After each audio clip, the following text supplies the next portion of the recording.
শীতকালে মটরশুঁটি দিয়ে একদম অন্যরকম আর নতুন কিছু বানাতে ইচ্ছে হলে আজকের রেসিপিটা শেষ পর্যন্ত দেখতে থাকো। আশা করি তোমাদের ভীষণই ভালো লাগবে। নমস্কার বন্ধুরা, মিতাজ ফুড জোনে তোমাদের সবাইকে আরও একবার স্বাগত জানাই। খুব সহজে মটরশুঁটি দিয়ে আজকের রেসিপিটা তোমাদের সাথে শেয়ার করছি, যেটা বানিয়ে নেওয়া কিন্তু ভীষণ সহজ আর খেতে কিন্তু দারুণ টেস্ট হয়। তো চলো দেখে নিই আজকের ভিডিওটা। তো রেসিপিটা শুরু করার জন্য আমি এখানে নিয়েছি 200 গ্রাম মটরশুঁটি। আমি এখানে মটরশুঁটির খোসাগুলোকে ছাড়িয়ে আলাদা করে নিয়েছিলাম। তোমরা এখানে মটরশুঁটির পরিমাণটা নিজের প্রয়োজন মতন কম বেশি করে বাড়াতে বা কমাতে পারবে। এখন আমি এর মধ্যে দিয়ে দিচ্ছি একটা ফাটিয়ে রাখা ডিম। যেহেতু আমি এখানে কম পরিমাণে করছি তার জন্য আমি এখানে একটা ডিম দিয়েছি। তোমরা যদি পরিমাণটা বেশি করতে চাও তাহলে কিন্তু অবশ্যই একটা জায়গায় 2টো ডিম ব্যবহার করবে।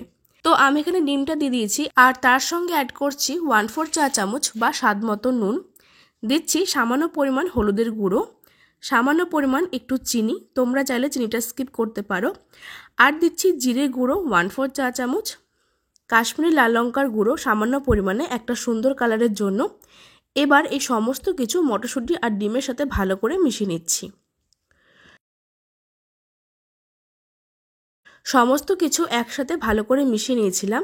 এবার আমরা একটা ছোট মিক্সিং জার নিয়েছি।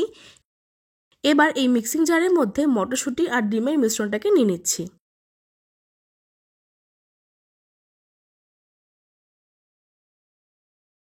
মটরশুঁটিটা এর মধ্যে অ্যাড করে দেবার পর এখন দিচ্ছি অল্প পরিমাণে টুকরো করে রাখা আদা, আর দিচ্ছি একটা কাঁচা লঙ্কা ঝাল মতন।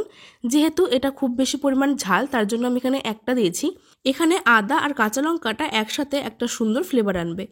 এবার এটাকে খুব ভালো করে আমরা পেস্ট করে নেব। আর এখানে কিন্তু কোনো রকম জল দিইনি, জল ছাড়া খুব ভালো করে পেস্ট করতে হবে। যেহেতু এর মধ্যে ডিম দেওয়া রয়েছে তার জন্য কিন্তু কোনো রকম জল দেওয়ার দরকার নেই। তো দেখো মিশ্রণটা কিন্তু খুব ভালো মতন পেস্ট করে নিয়েছি। এর মধ্যে কিন্তু কোনো রকম জল দেওয়ার প্রয়োজন হয়নি। এবার এই মটরশুঁটির মিশ্রণটা অন্য একটা পাত্রে ঢেলে নিচ্ছি। একটা বড় পাত্রে মিশ্রণটাকে ঢেলে নিয়েছি। এখন আমি এর মধ্যে অ্যাড করছি মেজারিং কাপের 2 কাপ ময়দা। তবে আমি এখানে 1 কাপ ময়দা পুরোপুরি ঢেলে দিয়েছি, আর আরও 1 কাপ ময়দা আমি অল্প অল্প করে এর মধ্যে অ্যাড করব আর ভালো করে মেখে নেব। যেহেতু এর মধ্যে মটরশুঁটির মিশ্রণটা দেওয়া রয়েছে তার জন্য এখানে অল্প অল্প পরিমাণ ময়দাটা অ্যাড করে একটা সফট ডো রেডি করতে হবে। তো আমি এখানে সামান্য পরিমাণ তেল দিয়ে দিয়েছি। তারপর খুব ভালো করে আমরা মিশ্রণটার সাথে ময়দাটাকে মেখে নিচ্ছি। তো দেখো কিছুটা মেখে নেবার পর মিশ্রণটা কিন্তু অনেকটাই নরম মনে হচ্ছে, তার জন্য কিন্তু আমি আরও 1 কাপ ময়দা অল্প অল্প করে দিচ্ছি আর একটা ডো রেডি করে নিচ্ছি। আর ময়দাটাকে মেখে নেবার সময় কিন্তু এর মধ্যে কোনো রকম জল দেওয়ার দরকার নেই। যেহেতু মটরশুঁটির মিশ্রণটার মধ্যে ডিম দেওয়া ছিল তার জন্য কিন্তু কোনো রকম জল ছাড়া একটা ডো মেখে নেওয়া হয়ে যাবে। তো দেখো আমি এখানে 1 কাপ ময়দা অল্প অল্প করে দিয়ে সম্পূর্ণটা দিয়ে দিয়েছি আর এরকম একটা সফট ডো মেখে নিয়েছি। খুব একটা বেশি নরমও হবে না আবার একেবারে শক্তও হবে না। আর এই ডোটাকে মেখে নিতে কিন্তু কোনো রকম জল দেওয়ার প্রয়োজন হয়নি। এবার আমরা এর থেকে লেচি কেটে নিচ্ছি। আমি এখানে মাঝারি আকারে 5টা লেচি কেটে নিয়েছি, তোমরা এখানে ছোট বড় করতে পারো। এবার একটা লেচি নিয়ে কিছুটা পরিমাণ শুকনো ময়দা ছড়িয়ে দিচ্ছি। তারপর আমরা এগুলোকে বেলে নেব। আমি এখানে এই পরোটাগুলোকে শুকনো ময়দা ছড়িয়ে বেলে নিচ্ছি। তোমরা এখানে চাইলে তেল দিয়েও বেলে নিতে পারো। তো দেখো যতটা সম্ভব অল্প পরিমাণে শুকনো ময়দা ওপর দিয়ে ছড়িয়ে দিচ্ছি আর পরোটাগুলোকে গোল করে বেলে নিচ্ছি। একটা পরোটা কিন্তু খুব সহজে বেলে নেওয়া হয়ে গেছে। আর এর পুরুত্বটা তোমরা দেখলে নিশ্চয়ই বুঝতে পারবে, খুব একটা বেশি পাতলাও হবে না আবার একেবারে মোটাও হবে না। ঠিক এরকম পুরুত্ব রেখে সবগুলো পরোটা বেলে নেব। তো বন্ধুরা এভাবে কিন্তু শীতকালে মটরশুঁটি দিয়ে একদম কম সময় ঝটপট রেসিপিটা বানিয়ে ফেলতে পারো। খুব বেশি কিন্তু সময়ের প্রয়োজন হয় না। সকালে বাচ্চাদের ব্রেকফাস্টের জন্য রেসিপিটা কিন্তু বানিয়ে সার্ভ করতে পারো। তো দেখো এভাবে কিন্তু আমি সবগুলো পরোটা বেলে নিয়েছিলাম। এবার গ্যাসের ওপর একটা তাওয়া বসিয়ে দিয়েছি। তাওয়াটাকে ভালো মতন গরম করে নিয়ে এবার আমরা এর মধ্যে পরোটাগুলোকে দিয়ে এক এক করে উল্টে পাল্টে ভেজে নেব।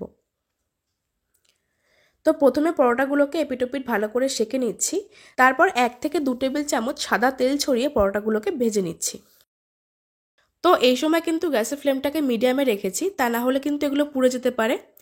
এভাবে উল্টে পাল্টে প্রথমে সেঁকে নিতে হবে, তারপর 1 থেকে 2 টেবিল চামচ সাদা তেল ছড়িয়ে ভালো মতন ভেজে নিচ্ছি।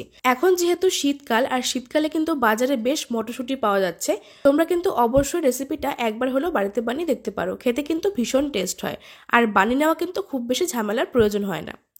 তো দেখো বন্ধুরা, আমি কিন্তু একই রকমভাবে সবগুলো পরোটা উল্টে পাল্টে সেঁকে নিচ্ছি, আর ঠিক এরকম গোল্ডেন ব্রাউন করে ভেজে নিতে হবে।